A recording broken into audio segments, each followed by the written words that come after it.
بلکہ میں 4 تے کا ذکر کرنا چاہوں گا. جو 4 تے اگر آپ زندگی میں اختیار کر لیں تو آپ کو دشمن کم سے کم ہو جائیں گے گفتگو کے ذریعے. پہلا تے ہے کہ آپ بیجا تنقید سے گزریز کریں. دوسرا ہے تذلیل، آپ کی گفتگو میں تذلیل امیز لہجہ نہ ہو، تنقید تذلیل. تیسرا ہے توہین تے. اور چوتھا کیا ہو سکتا ہے جی؟ کوئی بتائے گا؟ تذلیل، تنقید، توہین اور تضحیک. تضحیک ہوتا ہے ریڈیکیول کرنا. یہ 4 ایلیمنٹ آپ گفتگو سے ایلیمنیٹ کرتے ہیں تو آپ میں شیفتگی اور شائستگی آ جائے گی. سورہ حجرات کو آپ پڑھیں، اس میں کمیونیکیشن کے بارے میں اللہ تعالیٰ نے 6-7 آرڈرز کلیئر کر دیے ہیں. شاید میں ان کی آیات پیش کر سکوں، مجھے بھی یاد نہیں ہے، لیکن سورہ حجرات کو ترجمے کے ساتھ پڑھیں. اس میں اللہ نے کمیونیکیشن کے حوالے سے بڑے کلیئر آرڈرز دیے.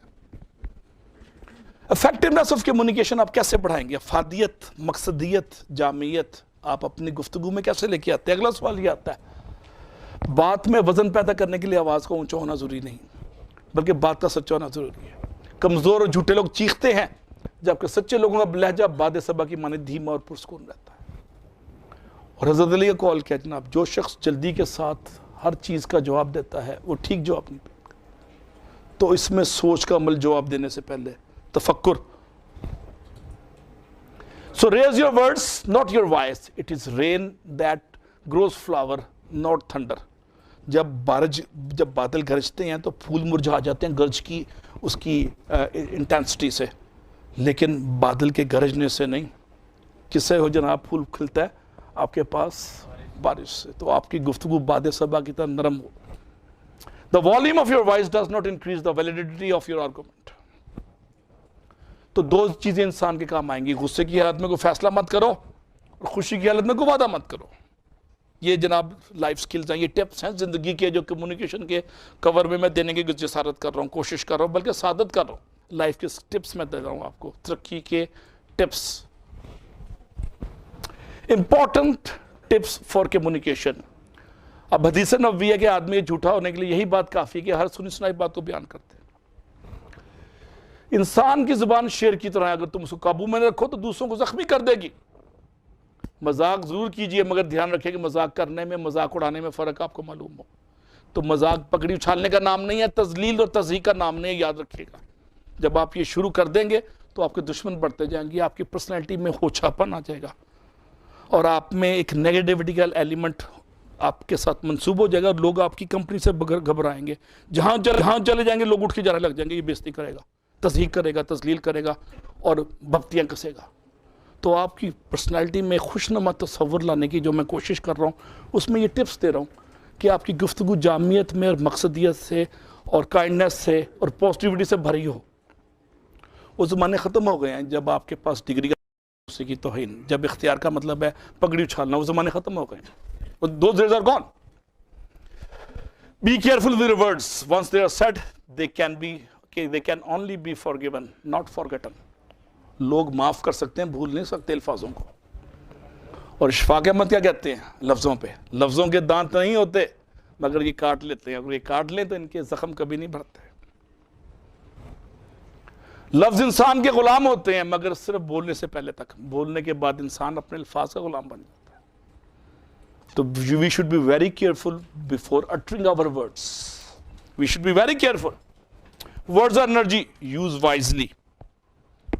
بلکہ ورڈز کو انرجی کے طور پہ لوگ استعمال کرتے ہیں. مائیں بچوں کو انرجی دیتی ہیں گفتگو سے کہ yes you can do this، اور بچہ کرنے لگ جاتا ہے. ایک تو ڈالڈا کا بچہ نا جو ہمیشہ فرسٹ آتا ہے، ٹی وی میں بچپن سے ہم دیکھ رہے ہیں ڈالڈا کا بچہ فرسٹ ہوتا ہے. اسی طرح اگر آپ ورڈز کو انرجی کے طور پہ یوز کرتے ہیں تو لوگوں کو پاورفل ٹونک ملتی ہے. Words energy, use them in your favor. Never use words like defeat, problem, hurdle and difficulty.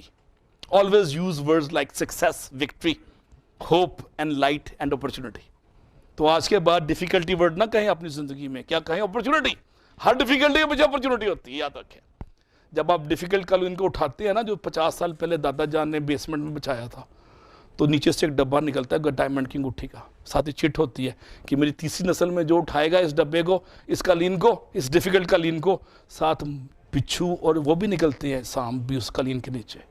لیکن وہ ڈبہ لینے کے لیے بچھو وہ سانپ مارنے پڑتے ہیں تو ہر ڈیفیکلٹی کے پیچھے اپرچونٹی ہوتی ہے. آج کے بعد ڈیفیکلٹی کو اپرچونٹی کا ہے, آج کے بعد ڈیفیکلٹی کو اپرچونٹی کا ہے.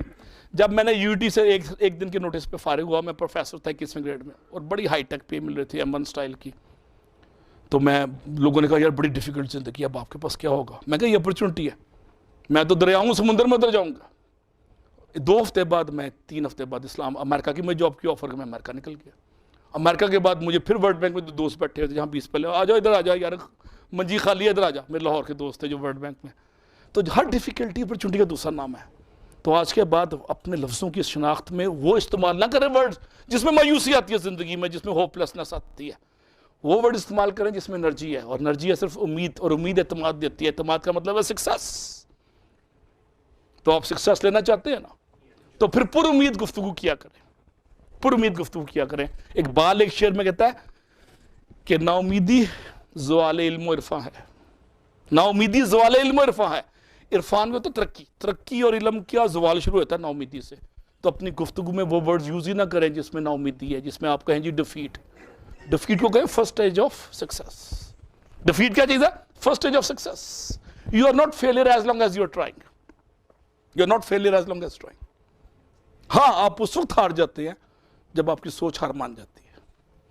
تو سوچ کو توانا رکھیں, توانا خیالات کے ساتھ اور توانا الفاظ کے ساتھ.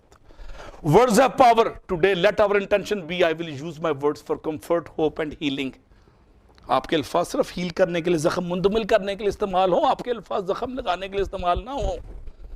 وہ دیسی اپروچ ہے, موچی دروازے میں چلے ہو, وہ دیسی اپروچ ہے طنز والی. ہاں, آپ ایجوکیٹڈ لوگ ہیں, آپ نے پازیٹیو بات کرنی ہے, آپ نے صرف خوشحالی کی بات کرنی ہے, شادمانی کی بات کرنی ہے, ترقی کی بات کرنی ہے. Words have wing, so speak good things. Be careful with words because they reflect your heart, my heart. آپ کے الفاظ آپ کے دلی جذبات کا آئینہ دار ہے. آپ کے الفاظ آپ کے دلی جذبات کا آئینہ دار ہے. Never lose a chance of saying kind words and spread hope. I am by calling a dealer in words. یہ سٹیٹمنٹ ہے روڈیارڈ کپلنگ کی. لاہور میں رہتا تھا یہ, نیشنل کالج آف آرٹس میں اس کا باپ پرنسپل تھا, اور لاہور میں 1940 میں سول اینڈ ملٹری گزٹ کا ایڈیٹر بھی تھا لاہور کینٹ میں. اس کو نوبل پرائز بھی ملا ہوا ہے اس کی بک پہ, جنگل بک پہ غالباً, یا کیمز پہ. یہ اس کی سٹیٹمنٹ ہے. لاہور کا انگریز فلاسفر. لاہور میں انگریز فلاسفر بھی تو ہو سکتے ہیں, دیسی فلاسفر, کالے فلاسفر بھی ہو سکتے ہیں میری طرح کے. ہمارا خیال ہے گورا رنگ کی ترقی کی علامت ہے. تو اب میں اس لیے گورے رنگ کا حوالہ دے رہا ہوں, اس نے نوبل پرائز لیا ہوا ہے. اس کی سٹیٹمنٹ دیکھیں جی, لاہوری نوبل پرائز. کھلا تضاد ہے ویسے یہ, لاہور کے ساتھ تو نہاری اور لسی ہے. اللہ کرے وہ دن بدل دیں, آپ نہاری لسی سے نکل جائیں. So I am by calling a dealer in words, and words are of course the most powerful drug used by mankind. Words have power. Today through our words let us bring comfort to those who feel confused and hope to those who are in need of healing.